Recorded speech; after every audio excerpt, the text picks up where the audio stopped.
How's everybody doing? It is Paul from Magpie 24/7 in the middle of an absolute ball fest of football, which can only mean that it's an international break and England are going to be playing later on against the might of Wales in a friendly match, which, you know, it's going to be held in an empty stadium with no point, and it's probably the last thing that managers and fans actually want, but it's going ahead. Que sera, sera, and all of that sort of thing. Gareth Southgate has got his way. If I had my way, the bloke would be out of a job. Because obviously he's anti-Newcastle United agenda and all. But yes, they are playing tonight, so Newcastle will have a bit of time off. Steve Bruce at home, probably tending to his cabbage plot and all that sort of thing. But yes, great result last time out for Newcastle. Sets us up with a little bit more positivity and spring in our step going towards the next Premier League game, which is against Manchester United. All not well. Ollie at the wheel. Bloody on at the wheel of this van. It'll probably be ploughed into a bloody tree. He's doing that crazy of a job. Newcastle going into that game. Well, we are actually higher in the table than Manchester United and the likes of Manchester City for that matter. But yeah, enough of the joking and the being jovial about it. It's going to be a difficult game. Newcastle, we did add the Peruvian lad to the reserve, set up Vilca before the window slammed shut for us. But still, a slightly disappointing end to it. Didn't get any extra defender or left back that a lot of people were asking for. The winger didn't come in, and I mean, personally for me, the most important position to strengthen, and again, that wasn't even rumoured or anything at all, and that was striker. You know, we've not got Dwight Gale until January. We've not got any other real options apart from Wilson to talk about up top, so that's a real cause for concern for me. We are one Wilson away from an absolute catastrophe, because it would mean Joe Linton, who has played fantastically well over the last couple of games, and we've seen a real upturn in that lad's effort and performance and attitude and everything, but he's not a striker. We've said this all of last season. I've said it before about players like Yondal Thomason, who used to be played up top all the time when he was never a striker, but we are a Wilson injury away from having to go back to using Joe Linton as a striker, because the alternative, Andy Carroll, I've already made my feelings particularly clear on this. I think he's a great smashing bloke, great to have around the dressing room. He's a fantastic impact sub, but he is not a starting centre forward. He hasn't scored in the Premier League since 2018. We're nearly in 2021, man. At the end of the day, I do like my strikers just to score, you know what I mean? Call me old-fashioned if you will. I know it's the 40th coming up next month, but Jesus wet. Yeah, disappointed that we didn't sign a striker. I think if we had signed a striker, you know, I think you would have had to look at this window as a very, very successful one. As it, you know, as it stands up, I think if I was going back to my school days and going back to, you know, what I did for a decade, I'd probably give it a B-. You know, it's good. We've signed good players. You know, we've improved dramatically. You know, the squad. We brought in proven quality, which is something we've cried about and screamed about for ages. You know, we've gone for the more run-seal approach, and we've got some, you know, young, exciting players brought in as well, and I include the likes of Jamal Lewis on that as well. So we've recruited really well, and for the money that we spent to get what we've got in is an absolute masterstroke. You know, again, Newcastle not one of the biggest net spenders in the window, but it is what it is, and that's what it's going to be like under Mike Ashley. You know what you get with the yeah, Scrooge in charge. You're not going to get much, are you? So I suppose we've got to be grateful for what we've got, and certainly £20 million on Wilson now is looking absolutely like the steal of the century. It's just a shame we couldn't get that reinforcement. I know there's some free transfers out there, the likes of Danny Welbeck, you know, that's got a lot of people's attention. We won't be in for these players in a month for Sundays, I can't imagine. I can't imagine Newcastle allowing the wages to be spent, despite the fact that the likes of Christian Atsu and a few others, I do expect before the domestic window shuts to have been shipped out. I don't see us spending any more money on wages. The only good thing about, it's not a good thing, but I suppose it's a silver lining to the cloud, is that normally when the window shuts, whenever it does, you know, back in a normal season, you've got, say, 4 months to wait before you can get reinforcements. From the window closing now till it reopening is what, two and a bit months? So in the big scheme of things, touch wood, we can get through till at least January. And if rumours from the likes of Lee Ryder are to be believed, and I know,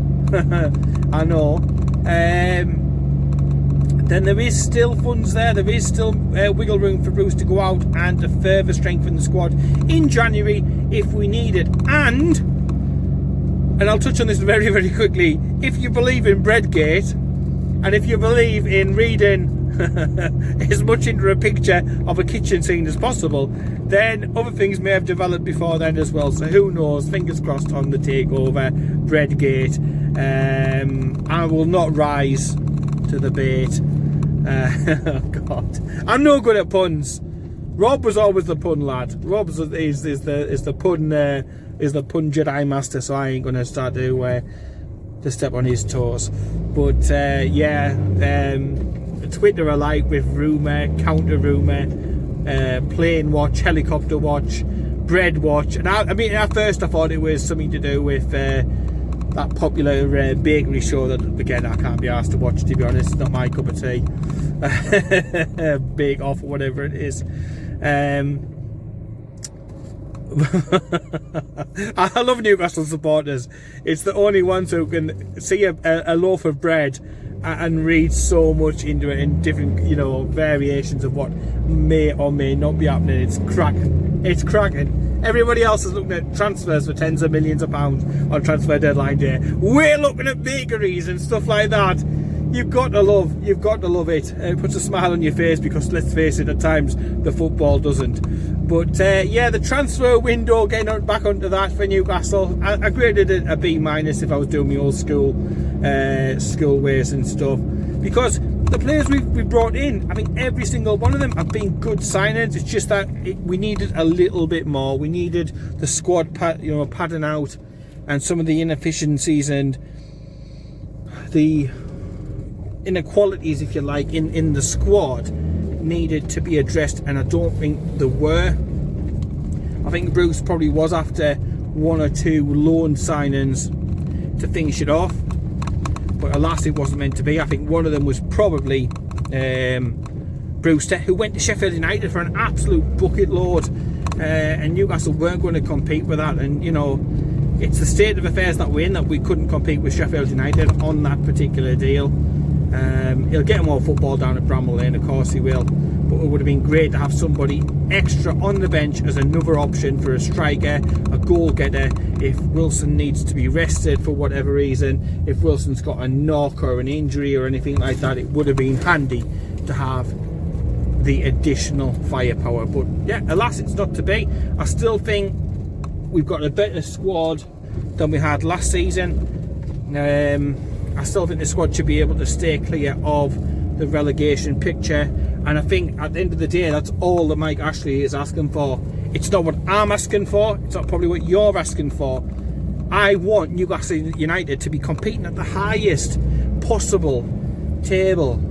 You know, I want us to be pushing, but we all know the cretin that's in charge of the club, and he doesn't see it like that. And it pains me to say, but yeah, it's the race to the Southampton Cup and 40 points for us, with the very, very, very interesting caveat of that mouth-watering League Cup possibility. And I want to just call it a possibility for the time being, because Brentford are no mugs. I know they lost against, I think it was Preston recently, but they are no mugs at all. So it is a brilliant opportunity, though, to get through to a semi-final without actually playing another Premier League side. We have had such a kind draw, and with the way that the other clubs may be treating the League Cup this season, it's a fantastic opportunity for us to do something up and beyond just staying in the league, just existing another season of just meh and all that sort of thing. So fingers crossed, that is still a major priority, because it certainly would be for me, because I would be spitting feathers in that dressing room over that possibility and chance to get through to a semi-final, a one-legged semi-final against somebody, for a chance to then get through to the final. We've got to go out and do a professional job against Brentford, and we've got to give it our everything. It's the single most important thing for me this season. I don't know how you feel about that. Let me know down below. League Cup or league position? Would you want another couple of positions higher? Would you want top half of the table? Or would it be more important for you to finally get that monkey off our back and win something? Because I've harped on about it before in my lifetime, and I've touched on before, I'm 40 next month. I've seen us win the championship, and I've seen us won what looks like an oversized TV aerial in the Intertoto Cup. And the pre-season friendly where we played, was it Portugal? Somebody correct me if I'm wrong, but it was a pre-season tournament. We got something that looked like an aerial, and that's about your lot. So yeah, I'd love for Newcastle to prioritise this cup competition this season, because the FA Cup, obviously, it's a lot harder to win. It's a lot harder to get through to the latter stages. But this League Cup, this particular season, with our set of circumstances and the fixtures that we've had and we've got, I don't know.